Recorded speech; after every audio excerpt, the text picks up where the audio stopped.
உங்கள் favourite TV ஷோக்களை இனி miss பண்ண தேவையில்லை. ZEE5 இல் முற்றிலும் இலவசமாக காணுங்கள், இங்கேயும் எப்பொழுதும்.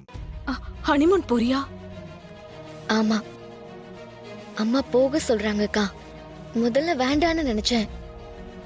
ஆனா இங்க இருந்தா அம்மா என்ன இரிட்டேட் பண்ற மாதிரி ஒண்ணு மாத்தி ஒண்ணு சொல்லிட்டே இருக்காங்க.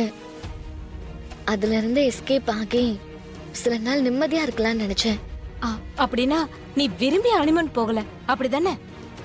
ஆமா, விரும்பி எல்லாம் போகல. என் மன நிம்மதிக்காகவும் அப்படியே அந்த டிரைவர் மூலமா மகேஷ் இருக்கிற இடத்தை தெரிஞ்சுக்கவும் தான் போறேன். அவன் இருக்கிற இடம் பாவம் ராஜாவுக்கே தெரியாது. இவ அவன் மூலமா தெரிஞ்சுக்க போறாளாமா? ரேவதி, நான் உன்னை கேட்டா தப்பா எடுத்துக்க மாட்டேல்ல? கேளுங்க. ஒருவேளை மகேஷ் திரும்ப வந்துட்டா அந்த டிரைவர் கட்டின தாலியை தூக்கி எறிஞ்சிட்டு மகேஷ கல்யாணம் பண்ணிக்க உனக்கு சம்மதம் இல்ல?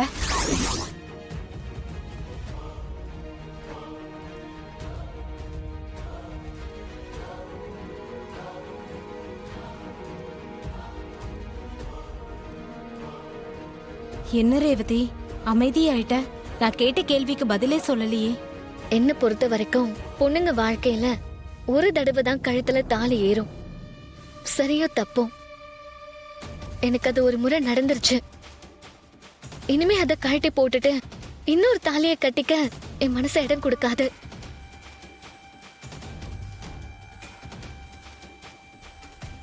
நானும் அப்படி வளரல, எங்க அம்மாவும் என்ன அப்படி வளர்க்கல. அப்போ விருப்பம் இல்லாதவன் கட்டின தாலிய காலம் ஃபுல்லா சுமந்துக்கிட்டு விதின்னு வாழ போறியா? பிடிக்காத வாழ்க்கையா இருந்தாலும் தாலி கட்டியாச்சுல்ல, அப்ப வாழ்ந்துதானே ஆகணும். சொல்ல போனா நீங்க இப்போ கேக்குற கேள்விக்கு என்கிட்ட பதில் இல்ல. காலம்தான் அதுக்கு பதில் சொல்லணும். என் வாழ்க்கை முடிஞ்சு போன கதை. ஆனா அதுக்காக நீங்க கவலைப்படாதீங்க. மகேஷ் கிடைச்சதும் நானே அவருக்கு ஒரு நல்ல பொண்ணா பார்த்து கல்யாணம் பண்ணி வைக்கிறேன். சரி, வரட்டுங்களா? என்ன சகல ஹனிமூன் ட்ரிப்புக்கு பக்காவா ரெடி ஆயிட்டீங்க போலயே. முறைக்காதப்பா.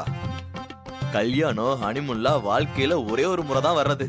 அதெல்லாம் என்ஜாய் பண்ணணும்ப்பா. ஏங்க நீங்க வேற கடுப்பேத்திட்டு இருக்கீங்க? ஏப்பா இங்க பாரு, நீங்க 2 பேரும் இப்போ ஊடலோட போறீங்க. ஆனா வரும்போது ஊடல்லாம் முடிஞ்சு சந்தோஷமா வரணும், புரியுதா? உங்களுக்கு இதை விட்ட வேற பேச்சே இல்லையா? ஆடா போப்பா. ஹனிமூன் போறவங்க கிட்ட இத தவிர நான் வேற என்னத்த பெருசா பேசுறது? இங்க பாரு, நீ என்ன பண்ணுவியோ ஏது பண்ணுவியோ எனக்கு தெரியாது.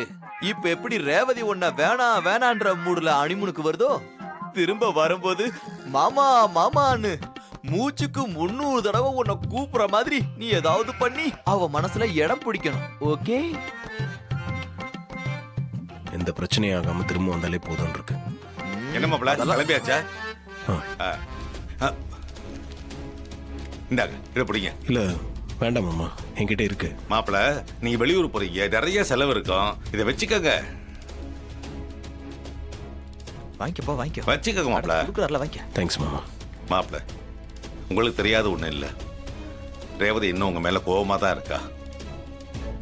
நீங்க 2 பேரும் வெளியூர் வேற போறீங்க, தனியா வேற இருப்பீங்க. அவ தன்னோட கோபத்தை உங்க மேல காட்டினா நீங்க அதை பெருசு பண்ணாம நீங்க தான் அனுசரிச்சு போனோம் மாப்பிள்ள. அவ என்ன மனநிலைமையில இருக்கான்னு எனக்கு தெரியுமா? நான் பாத்துக்கிறேன். எவ்வளவு நல்லவரா இருக்கீங்க மாப்பிள்ள. உங்களை போய் அவ தப்பா புரிஞ்சிட்டு இருக்காளே இருந்தா மனசுக்கு ரொம்ப வருத்தமா இருக்கு. இதை பத்தி நீங்க ரொம்ப கவலைப்படாதீங்க, எல்லாம் சரியாயிடும். மாப்பிள்ள, நீங்க 2 பேரும் சீக்கிரமா ஒண்ணு சேர்ந்து சந்தோஷமா வாழணுங்கிறது தான் என்னோட ஆசை. மாமா, இதுக்கெல்லாம் ஏன் கவலைப்படுறீங்க? கன்ஃபார்மா அப்படிதான் நடக்கும். நீங்க வேணா பாருங்க, ரேவதிக்கு ஒரு நாள் அந்த காலர் பட்டன் மகேஷ பத்தின எல்லா உண்மையும் தெரிய போகுது. அதுக்கப்புறம் ரேவதியை பாருங்க, நம்ம சகல கூட சந்தோஷமா வாழ்வா. என் ஃப்ரெண்டே எல்லா அரேஞ்ச்மெண்ட்ஸையும் பண்ணிட்டதுனால அங்க உங்களுக்கு எந்த பிரச்சனையும் இருக்காது. சந்தோஷமா இருந்துட்டு வாங்க. ஏதாவதுனா எனக்கு ஃபோன் பண்ணுங்க. சரிங்க. ரேவதி, உனக்கு திரும்பவும் சொல்றேன், போற இடத்துல பார்த்து பக்குவமா நடந்துக்கோ. மாப்பிள்ளை கிட்ட கோவப்படாத, அவர் சொல்றபடி கேட்டு நடந்துக்கும். இவ்வளவுதான் அட்வைஸா இல்ல இன்னும் இருக்கா? அத்த, நான் பார்த்துக்கிறேன். ம் சரி சரி கிளம்புங்க. ஃப்ளைட்டுக்கு டைம் ஆயிடுச்சுல்ல. பார்த்து பத்திரமா போயிட்டு வாங்க. சரிம்மா. போ Revathi. Excuse me. Welcome madam. நான் சென்னைக்கு பக்கத்துல இருந்து வரேன். இங்க ரூம் புக் பண்ணிருந்தேன்.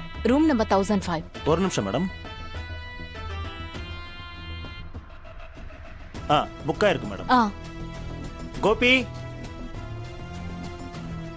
Sir, madam room number 1005. Okay sir. கூட்டிட்டு போங்க. வாங்க madam. Thank you sir. Welcome madam.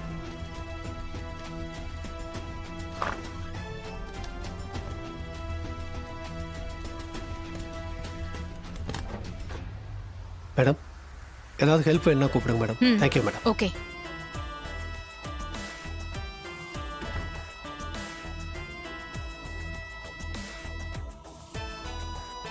ஹே டிரைவர், மகேஷ்காக தான் நான் இங்க வந்திருக்கேன். அவன் கிடைக்கிறதுக்காக நான் எந்த எல்லைக்கும் போவேன். எனக்கு என் மகேஷ் வேணும். உன்கிட்ட இருந்து அவனை எப்படி மீட்கணும்னு எனக்கு நல்லா தெரியும். வா, உனக்காக தான் நான் காத்துக்கிட்டு இருக்கேன். வா.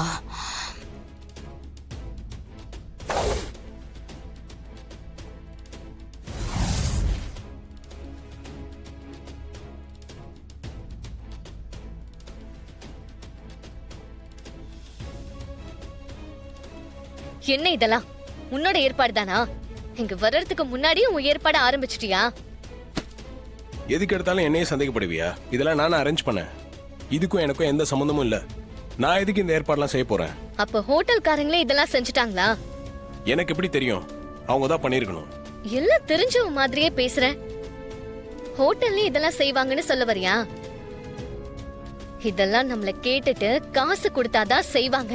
ரேவதி, இத காம்ப்ளிமெண்டா கூட அவங்க பண்ணிருப்பாங்க. ஆனா நான் பண்ண சொல்லல. நல்லா சமாளிக்கிறேன். இதெல்லாம் என்ன நம்ப சொல்றியா?